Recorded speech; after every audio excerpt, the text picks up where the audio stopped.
राजा परीक्षितलाई सुखदेव स्वामीको भागवत भक्ति नै उत्तम र अन्तिम मार्ग हो भन्ने उपदेश दिँदै ब्राह्मणको श्राप पाएर जीवनको अन्तिम अवस्थामा पुगेका राजा परीक्षितका सब प्रश्नहरूको जवाफ दिँदै सुखदेव स्वामीले भन्नुभयो, भगवानको भक्ति नै अन्तिम र उत्तम मार्ग हो। राजा खटवाङले केही मुहूर्तमै उत्तम गति पाएका थिए भने तपाईँको लागि त 7 दिनको समय छ। म तपाईँलाई पिता व्यासबाट पढेको भागवत कथा सुनाउँछु। यसले तपाईँमा हरिभक्तिको उदय हुन्छ। अन्तिम समय पाएपछि बुद्धिमानमा मनुष्यले देहादिमा ममता राख्नु हुँदैन। पाताल नै पाइला, रस्ताल, कुर्कुचा र पन्जा, सत्य लोक, शिर भएको समुद्र, नदी, पर्वत, वृक्ष, मेघ, पशु, पन्छी, मनुष्य, देवता आदिले पूर्ण भएको विराट स्वरूप भगवानको ध्यान गर्नुहोस्। सर्वव्यापी भगवान विष्णु सिवाय तपाईँलाई मुक्ति दिन सक्ने अरू कोही हुँदैन। हे राजा, यो नबुझ्नु आत्मघात गर्नु सम्मान हो भनेर यसरी बताउनुहुन्छ। राजा परीक्षितलाई मुक्ति मार्ग बताउँदै सुखदेव स्वामी भन्नुहुन्छ, भगवानले नै स्मृति शक्ति दिएको कारणले ब्रह्माले सृष्टि गर्न सम्झिनुभयो। प्रलय अघि जस्तो थियो, ब्रह्माले त्यस्तै अनुसारको संसार सृष्टि गर्नुभयो। बुद्धिमानले अनासक्त भएर रहनुपर्छ। स्थिर भएर इन्द्रियलाई जितेर निर्मल बुद्धिद्वारा मनलाई नियन्त्रणमा राख्नुपर्छ। आफैमा सत्व, रजो, तम र अहङ्कार, तत्त्व आदिको महत्त्व आदिको अस्तित्व रहनु हुँदैन। स्वर्ग आदि लोकमा पनि दुर्लभ भएको मोक्षको लागि आसक्ति त्याग्नुपर्छ। सुत्नको लागि भूमि बिछाउन तकियाको लागि हात, पिउनको लागि अञ्जुली, पात्र, वस्त्रको लागि दिशाहरू छँदैछन्। यसो गर्न सक्दा नै सूक्ष्म र सुन्दर स्वरूप भएका भगवान प्रति आकृष्ट हुन सकिन्छ। अनासक्ति, निर्लोभ र ध्यानबाट नै भगवानको लोकमा पुग्न र भगवानको सामिप्य प्राप्त गर्न सकिन्छ। यसको निम्ति विषय वासनाबाट टाढा रही भगवानका कथा कानमा राख्नुपर्छ। यसैबाट उत्तम गति प्राप्त हुन्छ भनेर बताउनुहुन्छ। कामना अनुसारको उपासना। सुखदेव स्वामी राजा परीक्षितलाई भन्नुहुन्छ, हे राजन, मर्ने बेलामा गर्नुपर्ने कामबारे मैले बताएँ। अब कामना अनुसार कुन देवताहरूको स्मरण गर्नुपर्छ त्यो पनि सुन्नुहोस्।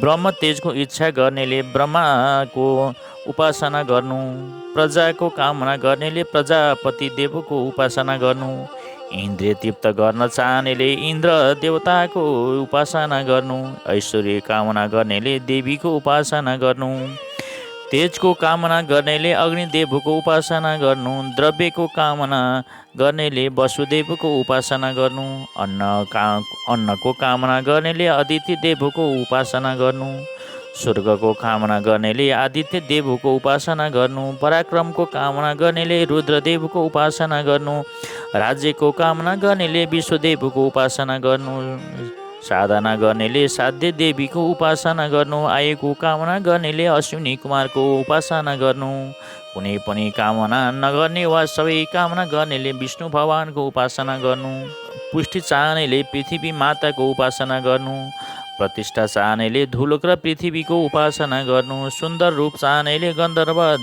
भगवानको उपासना गर्नु, स्त्रीको कामना गर्नेले उर्वशीको उपासना गर्नु, सबैको मालिक बन्न चाहनेले ब्रह्माको उपासना गर्नु, कृति चाहनेले यज्ञ भगवानको उपासना गर्नु, विद्याको कामना गर्नेले शिव भगवानको उपासना गर्नु, पुत्रको कामना गर्नेले पितृको उपासना गर्नु भनेर यसरी विधिवत रूपमा देवादिदेवहरूको शक्ति र उपासनाको आदि वर्णन गरिदिनुभयो। हे राजा, तपाईँ पनि विष्णुको ध्यानमा लाग्नुहोस्, विष्णुको आराधना गर्नुहोस्। भगवानको नाम नलिने व्यक्ति मुर्दा सर हो। भगवानको नाम लिँदा नपग्लिने त वज्र बराबर हो भनेर यसरी बताउनुहुन्छ। राजाका सृष्टि विषयक प्रश्न र सुखदेवबाट कथा वाचन प्रारम्भ। राजा परीक्षितले आफ्नो अन्तिम अवस्था भएको बुझेर शरीर, घर, राज्य आदिबाट मुक्त र विरक्त भई भगवानको महिमा सुन्ने इच्छा गर्दै भन्नुभयो, हे सुखदेव स्वामी, भगवानले किन सृष्टि प्रारम्भ गर्नुभएको थियो र भगवानका लीलाहरू के थिए बताइदिनुहोस् न भनेर भन्नुहुन्छ। भगवानको कथाले मेरो मन थप शान्त गराइरहेको छ। यो प्रश्न सुनेपछि सुखदेवले भन्नुभयो, संसारको उत्पत्ति र प्रलय रूपी लीला गर्ने प्रभुलाई नमस्कार गर्दछु। म तपाईँलाई नारायणले ब्रह्मालाई दिनुभएको आत्मतत्त्व ज्ञान सुनाउँछु। साथै हे राजा, यस्तै प्रश्न नारदले सोधेका बेलामा ब्रह्माजीले पनि उपदेश गर्नुभएको थियो। त्यो प्रसङ्ग पनि म तपाईँलाई बताउँछु। भगवानको विराट रूप र जगतको उत्पत्ति यसरी भएको थियो। एकपटक नारदले आफ्ना पिता ब्रह्माजीसँग, किन तपाईँले सृष्टि गर्नुभयो, संसारको र सृष्टिको स्वरूप कस्तो हुन्छ भनी बताउनुहोस् भनेर भन्नुभयो। तपाईँ आफै सृष्टिकर्ता भएर पनि सृष्टि गर्नको निमित्त कुन देवताको ध्यान र तपस्या गर्नुभयो र इत्यादि प्रश्न गरे। ब्रह्माले भन्नुभयो, हे नारद, संसारका सृष्टिकर्ता भगवान हुनुहुन्छ, म त निर्देशित काम गर्ने मात्र हुँ भनेर बताउनुहुन्छ। सत्व, रज र तम आदि भगवानका गुण छन् भने पृथ्वी, जल, तेज, वायु, आकाश आदि भगवानका सृष्टिका पूर्ण रूप हुन्। भगवानका पाइतालादेखि कमरसम्म साथै पताल र भूलोकको कल्पना गरिएको छ। नाइटोमा हृदयमा स्वर्गलोक, वक्षस्थलमा महरलोक, घाँटीमा जनलोक र दुवै स्तनमा तपोलोक, मस्तकमा ब्रह्माको निवास रहेको सत्यलोक छ। अथवा भगवानको शरणमा पृथ्वी, नाभिमा भूलोक र शिरमा स्वर्गलोक छ। तिनी विराट पुरुष भगवान सृष्टिका आदि पुरुष हुन् भनेर भन्नुहुन्छ। भगवानको विराट स्वरूप। भगवान विराट पुरुषको मुखबाट वाणी र अग्निको उत्पत्ति भएको हो। उनका सात धातु छन्, 7 छन्द निस्केका छन्। उनी विराट पुरुषका मुख, धातु, जिब्रो, नाक, आँखा, काण्ड आदि अङ्गहरू वाणी, अग्नि, वेद र रस आदिका आधार बनेका छन्। यस्तै विराट पुरुषबाट नै धर्म, अधर्म, हिंसा, नदी, देवता, दैत्य, यक्ष, राक्षस, मनुष्य, पितृ, वृक्ष, वनस्पति आदि सुधावर र जङ्गमको उत्पत्ति भएको हो। जिब्रोबाट हव्य, कव्य, अमृतका सबै रस वरुण उत्पत्ति भएका हुन्। सूर्यले जस्तै उनै भगवानले संसारलाई उज्यालो बनाउनुहुन्छ। उनको रूपलाई शिवजीले मैले तिमीले त बुझिसकेका छैनौ भने अरू देवताहरूले त के बुझ्लान्। मायाका रूपमा उनै भगवान आफै सृष्टि पथमा उत्रिनुहुन्छ। भगवानका लीला अवतारहरू। ब्रह्माजी आफ्ना पुत्र नारदले भगवानका विभिन्न लीला अवतारहरू बारे बताउँदै हुनुहुन्छ। अवस्था र आवश्यकता अनुसार भगवानले निम्न रूप र अवतार लिनुभएको छ भनेर यसरी बताउँदै हुनुहुन्छ। वराह अवतार लिएर हिरण्यकश्यपको वध र पृथ्वीको उद्धार गर्नुभयो। रुचि पत्नी आकुतिबाट दक्षिणा पत्नीका साथै सुयोग्यको अवतार लिएका भगवानबाट तिनी लोक दुःख हर्नुभयो भनेर भन्नुहुन्छ। कपिलको रूपमा जन्मिएर कधर्म र देवतीलाई ज्ञान उपदेश गर्नुभयो। अत्रि पत्नी अनुसायबाट दत्तात्रेयको रूप उद्धार गर्नुभयो। सनक र सनन्दन र सनातन र सनत कुमार 4 रूप लिएर दिव्य ज्ञानको उपदेश गर्नुभयो। नारायणको अवतार लिए बद्रीमा नारदलाई ज्ञान उपदेश गर्नुभयो। ध्रुव अवतार लिए पृथ्वीको रक्षा र ध्रुव पद प्राप्त गर्नुभयो। पितृको अवतार लिए पृथ्वी दोहन गरी राज्य व्यवस्था गर्नुभयो। ऋषम अवतार लिए जड योगी बनेर अध्यात्मको उपदेश गर्नुभयो। हयग्रीव अवतार लिए वेदको रक्षा गर्नुभयो। मत्स्य अवतार लिएर वेद र मनुको रक्षा गर्नुभयो भनेर भन्नुहुन्छ। कुर्म अवतार लिएर समुद्र मन्थनमा मन्दराचाल उठाई लोकको रक्षा गर्नुभयो। नृसिंह अवतार लिए दुष्ट हिरण्यकशिपुको वध गरी प्रहलादको रक्षा गर्नुभयो भनेर भन्नुहुन्छ। वामन अवतार लिए बलिदमन गरी इन्द्रलाई स्वर्ग फिर्ता गर्नुभयो। हंस अवतार लिए नारदलाई तत्त्व ज्ञान दिनुभयो भनेर भन्नुहुन्छ। मनु अवतार लिएर मानव धर्मको व्यवस्था गर्नुभयो। परशुरामको अवतार लिए दुष्ट क्षत्रियको विनाश गर्नुभयो। राम अवतार लिए रावण वध गर्नुभयो। कृष्णको अवतार लिए कंस वध गरी भूभार हरण गर्नुभयो। व्यासको अवतार लिए वेदको विभाजन गर्नुभयो। बुद्ध अवतार लिए पाखण्ड धर्मद्वारा दैत्यलाई मोहमा पार्नुभयो। कल्की अवतार लिए दुष्ट राजाहरूको नाश गरी धर्म रक्षा गर्नुभयो। हरिको अवतार लिएर गजेन्द्रलाई ग्रहबाट मुक्त गर्नुभयो। नारदको अवतार भएर भक्ति मार्गको उपदेश गर्नुभयो। यसरी सम्झाउँदै बुझाउँदै यहाँ आउनुभएको छ। भगवानका अरू पनि अवतार र रूपहरू छन्। अपमा भएका हरिलाई थोरैले मात्र जान्न सक्दछन् भनेर भन्नुहुन्छ।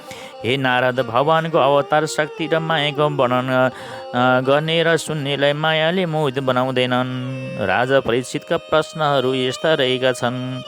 राजा परीक्षितले सुखदेव स्वामीसँग भगवानसँग सम्बन्धित विविध प्रश्नहरू गर्नुभयो। परीक्षितले सोध्नुभयो, कसरी भगवान भक्तहरूको पाप नाश गर्नुहुन्छ? निगुण भगवानका सगुण चरित्रहरू के हुन्? कल्प विकल्प, आयु, मान, कर्म, गति र ब्रह्माण्डको परिमाण तथा तत्त्वहरू के छन्? समग्र रूपमा बताइदिनुहोस् भनेर भन्नुहुन्छ। भगवानका अद्भुत कर्महरू के हुन्? वेद, पुराण आदि शास्त्रको रूप र प्रयोजन कस्तो हुन्छ? जीवको बन्धन र मोक्ष भनेको के हो? भगवान मायालाई आश्रय गरेर कसरी घृणा गर्नुहुन्छ? सबै मलाई बताइदिनुहोस् न भनेर विनम्र अनुरोध गर्नुहुन्छ। सुत भन्नुहुन्छ। यसरी राजाले सोधेपछि सुखदेव स्वामीले पनि सबै प्रश्नको क्रमशः उत्तर दिन लाग्नुभयो। ब्रह्माजीले भागवत दर्शन पाउनु र भगवानले चतुर्श्लोकी भागवत मार्फत ज्ञान दिनुभयो। राजा परीक्षितका प्रश्नहरूको उत्तर दिने क्रममा सुखदेव स्वामीले भन्नुभयो, स्वप्नमा जस्तै जागृत अवस्थामा पनि मायाद्वारा नै जीवको देहसँग सम्बन्ध हुन्छ। ज्ञान प्राप्त गरी अहङ्कार त्याग गर्न सकेमा मुक्त हुन पाइन्छ। एकपटक ब्रह्माले सृष्टि गर्ने इच्छा गरे पनि सृष्टिको लागि दिव्य दृष्टि पाउनु भएको थिएन। त्यसैले ब्रह्मा चिन्तित हुनुहुन्थ्यो। त्यसबेला ब्रह्माले तप भनेको सुन्नुभयो। कसले भनेको पत्ता लगाउन नसकेकै अवस्थामा अवश्य पनि तपस्या गर्नु भनेको हुनुपर्छ भनी ब्रह्मा तपस्या गर्न लाग्नुभयो। दिव्य 1000 वर्ष तपस्या गरेपछि भगवान प्रसन्न हुनुभयो र भन्नुभयो, तिमीले मोहित भएर मेरो तपस्या गर्यौ। तपस्यामा नै म खुसी हुन्छु।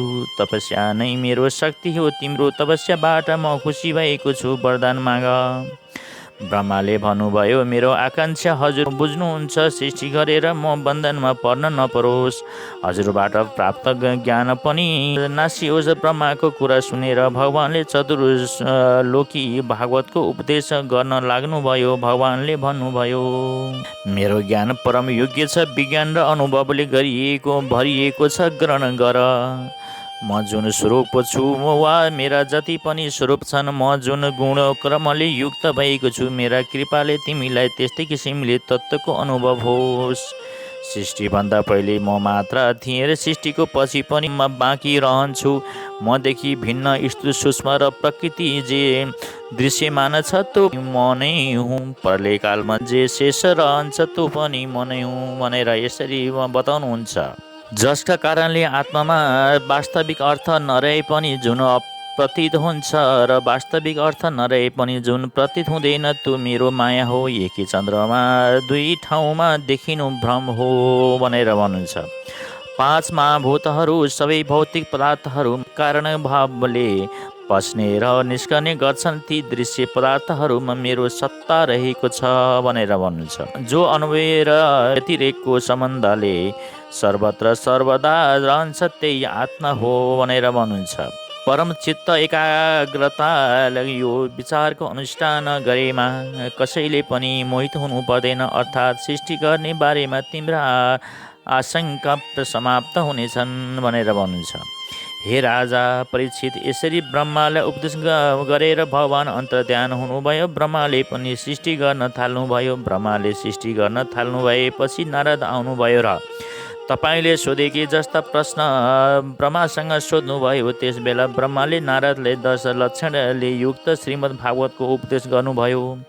नारदले पनि ब्रह्माबाट सुनेको भागवत व्यासलाई सुनाउनु भएको थियो। व्यासबाट नै मैले सुन्ने अवसर पाएको हुँ। त्यही भागवत म तपाईँ परीक्षितलाई सुनाउँछु भनेर भन्नुहुन्छ। भगवानको 10 लक्षण सुन्नुहोस्। अब सुखदेव स्वामी राजा परीक्षितलाई भन्नुहुन्छ, हे राजन, भागवत पुराणमा 10 विषयको वर्णन गरिएको छ। त्यसैलाई भागवतका 10 लक्षण पनि भनिन्छ। ती हुन् सर्ग विसर्ग स्थान पोषण उति मनवन्तर ईशानु कथा निरोध मुक्ति आश्रय सर्ग मात्र पञ्चमाभूत इन्द्रियहरू अहङ्कार महतत्वको उत्पत्ति नै सर्ग हो। विसर्ग सत्तावधि गुणको विषमताबाट भएको सृष्टि नै विसर्ग हो। स्थान उत्पन्न भएका पदार्थलाई मर्यादामा राख्ने भगवानका श्रेष्ठता नै स्थिति र स्थान हो भनेर भन्नुहुन्छ। भक्तको पोषण गर्नु पोषण हो, ती कर्मको वासना उति हो। मनवन्तर धर्मपूर्वकको सामाजिक व्यवस्था कार्य गर्नु मनवन्तर हो। ईशानु कथा भगवान र उनका अवतारको चरित्र कथा नै ईशानु कथा हो। निरोध जीवमा उपाधिको नाश हुनु नै निरोध हो। मुक्ति वास्तविक परमात्माको स्वरूप बोध गर्नु मुक्ति हो। आश्रय परब्रह्म परमात्मा नै आश्रय हुनुहुन्छ भनेर यसरी उहाँले बताउनुहुन्छ। माथि बताएका 9 लक्षण परब्रह्ममा विलिन हुन्छन्। 10औं लक्षण स्वयं परमात्मा विराट प्रभु हो। सृष्टि गर्ने नारायण हुनै हुन्। उनै परमात्माले विराट पुरुषका रूपमा इन्द्रिय कर्म विषय नदी पर्वत आदिको सृष्टि गर्नुभएको हो। उनी परमात्मा आवश्यकता अनुसार ब्रह्मा मनु देवर्षि पितृ आदिको रूप धारण गर्नुहुन्छ। आध्यात्मिक आदि दैविक र आदि भौतिक रूपबाट सृष्टिलाई सुखी र दुखी बनाउने पनि उनी विराट प्रभु नै हुन् भनेर भन्नुहुन्छ। हे राजा, मैले ब्रह्माको कल्प बताए, अरू बाँकी विषय बताउँदै जानेछु भनेर भन्नुहुन्छ।